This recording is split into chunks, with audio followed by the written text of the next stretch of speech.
Bonjour chers amis. C'est un petit peu le cœur lourd que je fais cette vidéo parce que le sujet abordé est des plus pénibles pour un chrétien.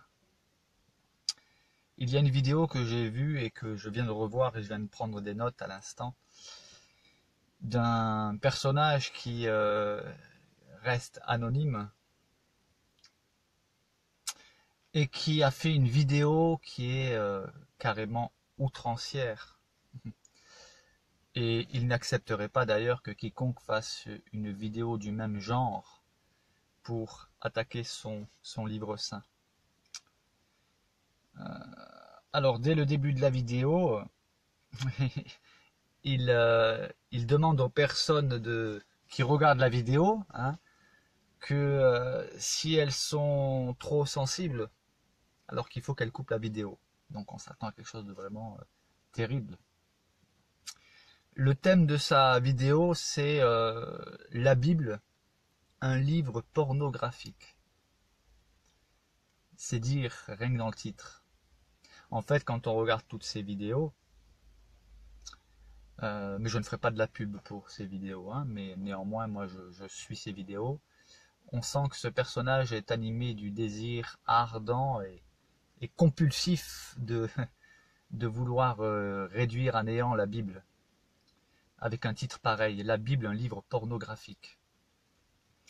Il dit qu'il y a des descriptions à caractère sexuel, des termes vulgaires, des récits d'une extrême obscénité. Et il rajoute que, alors c'est paradoxal, c'est terrible même de dire cela, qu'il ne souhaite en aucun cas mettre à l'aise qui que ce soit, et en particulier, il ne veut surtout pas mettre mal à l'aise les juifs et les chrétiens. C'est un peu comme si moi je m'attaquais à son saint livre avec un titre pareil et que je disais surtout je ne veux pas mettre mal à l'aise les musulmans. Je vous attaque pas, mais votre livre voilà il est pornographique, il est plein d'obscénités, etc.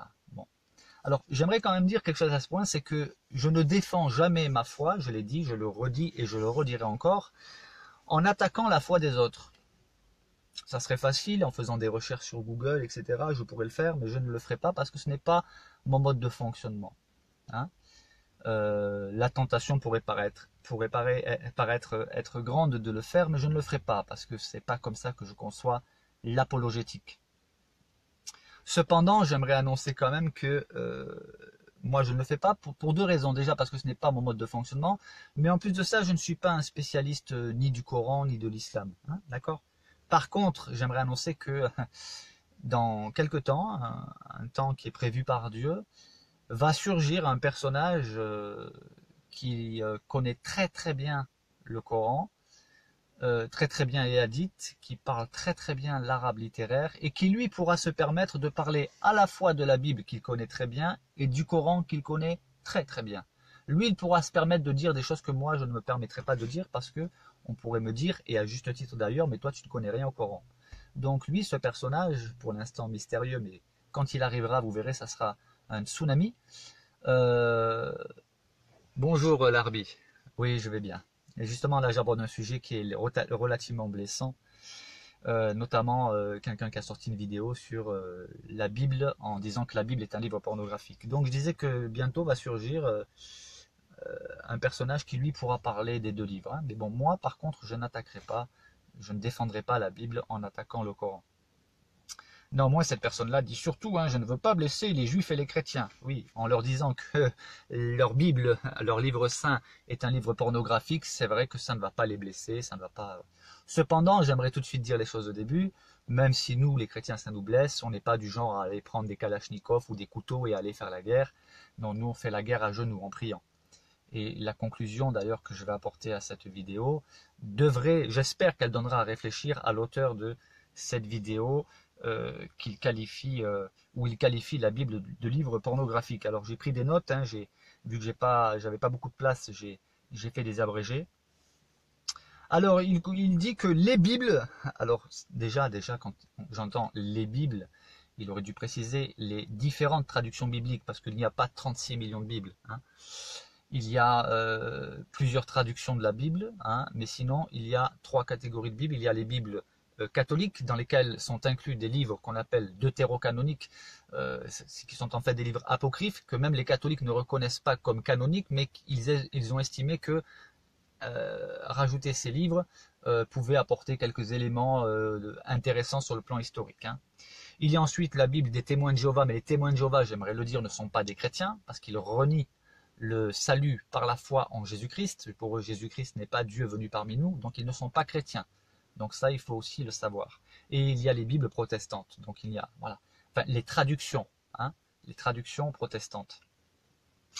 Donc il dit que les Bibles sont bel et bien des œuvres pornographiques. Les Bibles sont des œuvres pornographiques. Il le dit, hein, il l'affirme dans sa vidéo. Et ce prétendu savant affirme à travers une recherche des termes originaux, il emploie le mot porni présent dans le corpus biblique. Alors vous savez, dès qu'il emploie un peu des mots un peu scientifiques, ça fait crédible, mais je tiens à préciser que là, je ne suis pas dans l'apologétique pleinement, hein, c'est-à-dire que je ne vais pas répondre. Hein. Là, c'est juste l'annonce d'une vidéo que je vais faire où je vais démonter un à un tous ces prétendus arguments. Je vais lui donner quelques explications qui pourront servir à d'autres. Mais lui, voilà, il parle de corpus biblique, etc. Le porno est un mot biblique, hein, il donne la définition du Larousse et de Wikipédia. Mais ce personnage n'a pas compris les différents styles littéraires bibliques, il n'a pas compris les hyperboles, il n'a pas compris même la manière dont Dieu s'exprime. Mais cela, je le développerai dans la vidéo pleinement apologétique. Alors, il fait le lien effectivement parce que dans la Bible, il y a le mot prostituée. Oui, c'est vrai, Dieu parle des prostituées. Mais il n'en parle pas en bien. Donc, la Bible n'est pas un livre d'apologie de la pornographie. Et dire que la Bible est un livre pornographique, c'est vous dire que finalement vous lisez un livre qui va vous exciter, quoi. Alors bon, essayez de lire la Bible et puis vous me direz si cela vous cause quelques soucis dans ce domaine. Hein, voilà. Il cite 1 Corinthiens 6,16, où l'apôtre Paul explique que celui qui a des rapports avec une prostituée, il fait une seule chair avec lui. Oui, il parle de vérité, de choses qui existent. Mais il ne fait pas l'apologie de la pornographie ni de la prostitution. Au contraire, la prostitution est fermement condamnée. Et lorsque Dieu emploie le terme prostituée en guise de reproche à son peuple, il parle là de prostitution spirituelle. Car il considère que s'éloigner de Dieu, c'est semblable à de la prostitution. Mais voilà, je n'irai pas plus loin, ça fera partie de l'apologétique pure et dure, développée. Donc il fait carrément le lien avec des films pornographiques, hein, donc lire la Bible c'est un peu comme si vous regardiez des films pornographiques, bon, c'est son point de vue. Là pour l'instant je vous développe juste ce qu'il a exprimé. Hein. Et il rajoute que finalement que le fait qu'il y ait le terme prostituée dans la Bible n'est pas problématique, alors il semble déjà un peu se contredire, il dit surtout que ce sont les récits obscènes attribués à Dieu ou à Jésus. Par contre, il n'a pas démontré où est-ce qu'il y avait des récits obscènes attribués à Jésus. Hein. Voilà. C'est une petite parenthèse. Il pourra le faire s'il le souhaite. Et je le réfuterai ensuite. Il dit qu'il serait mal à l'aise pour lui de citer tous les passages, hein, mais il en cite quelques-uns. Alors, il va citer l'histoire de Lot. Alors, c'est vrai que l'histoire de Lot est choquante, hein, notamment avec ses filles. Il y a eu un épisode d'inceste. Ce que notre savant en herbe a oublié de préciser quand même, c'est qu'effectivement, il y a des histoires choquantes dans la Bible, oui. Oui, il y a des histoires choquantes dans la Bible. Mais elles sont choquantes, pourquoi? Parce que, voyez-vous, Dieu raconte les histoires choquantes des humains. Nos histoires choquantes à nous. Dieu n'a pas écrit un livre, j'allais dire, édulcoré. La réalité humaine, Dieu en parle. Dieu en parle avec ce qui est vrai. En fait, ce sont les histoires de nous, des humains. Ce sont nos histoires à nous qui sont choquantes. Mais ce ne sont pas... c'est pas l'histoire de Dieu qui est choquante. Dieu nous rapporte des histoires choquantes des humains. Et d'ailleurs, s'il y a des volontaires, mais bon, ils le sauront pas parce qu'ils se disent c'est impossible. Mais si, je l'ai déjà dit, si Dieu pouvait projeter sur un écran ou faire une vidéo sur Facebook où il pourrait projeter toutes vos pensées, tous les actes que vous commettez en secret, chacun de nous, toutes les choses que Dieu pourrait nous reprocher, je pense qu'on aurait de quoi devenir rouge, pire qu'une tomate. On aurait de quoi vraiment avoir honte. Ce qu'il a oublié de dire, notre savant en herbe, il parle de l'histoire de Lot, mais quand on considère l'histoire de Lot avec cet inceste qui est décrit dans la Bible, c'est vrai, on se rend compte que les descendants de cet inceste, ça va être les Moabites et les Ammonites, qui vont être des ennemis jurés d'Israël. Donc l'histoire nous montre les conséquences du péché. Hein? Voilà, ça c'est juste une introduction à l'apologétique, c'est des choses que je développerai plus loin. Il parle aussi du livre du Cantique des Cantiques, hein, où il dit que voilà, c'est un livre érotique. Alors il donne Cantique 4, chapitre 4, verset 5, Cantique chapitre 7, verset 8, et Cantique chapitre 8, verset 10, où alors il y a un mot qui est très très choquant, c'est vrai, ça choque tout le monde. Hein. Alors éteignez tous vos télés, parce que le mot en question qui est très choquant, qui d'ailleurs lui il a mis très mal à l'aise, c'est le mot sein. Les seins d'une femme, bon, voilà, il y a le mot sein. Donc ça, c'est vrai que c'est excessivement choquant, c'est de la pornographie. Hein. Vous pourrez en juger par vous-même. Bon. Il parle aussi de Onan, qui a donné le mot onanisme, qui avait jeté sa semence, parce que le terme biblique, c'est semence. Hein, c'est pas le terme que lui a employé, que je n'oserais pas d'ailleurs répéter ici. Et on voit que Onan est mort. Il a été jugé par Dieu. D'accord ? Donc, est-ce que Dieu est pour la pornographie, comme il le dit, j'allais dire si bien, non pas si bien, si mal plutôt.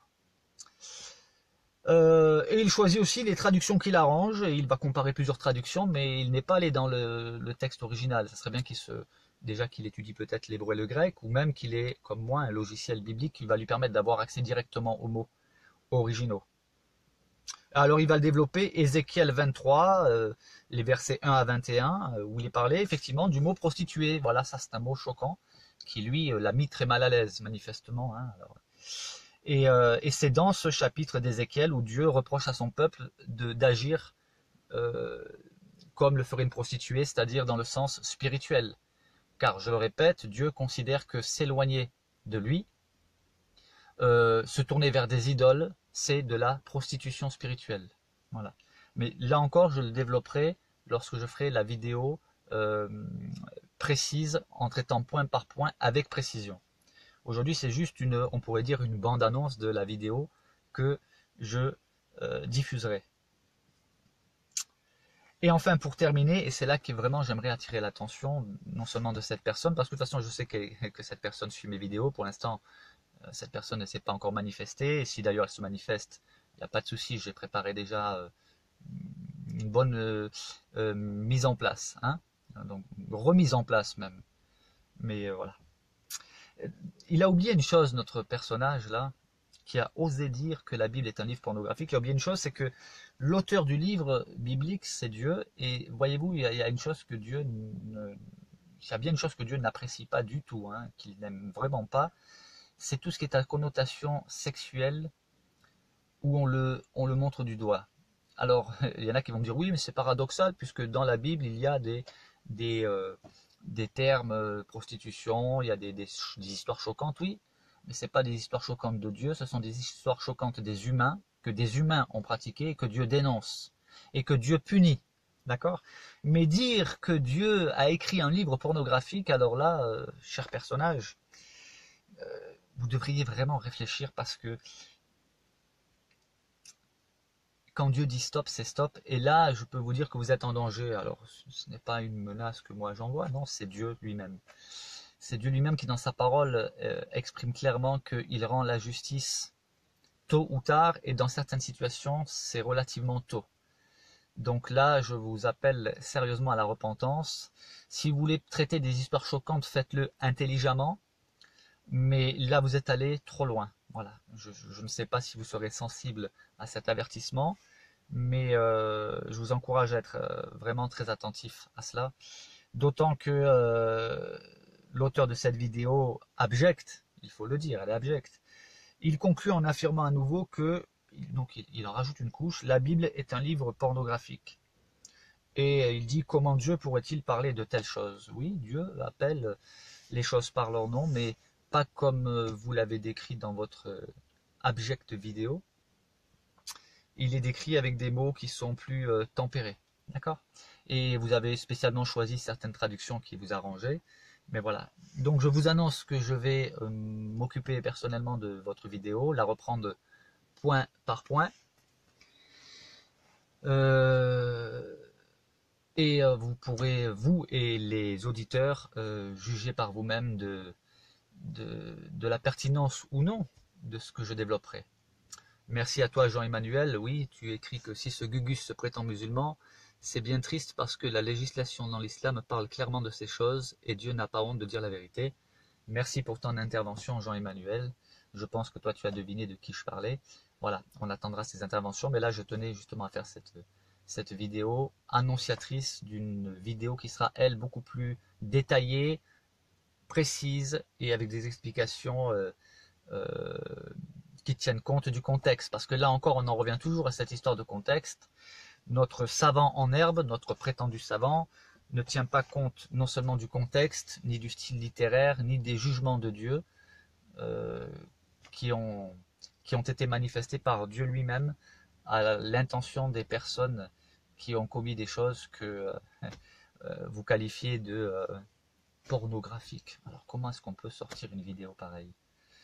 Bref, voilà.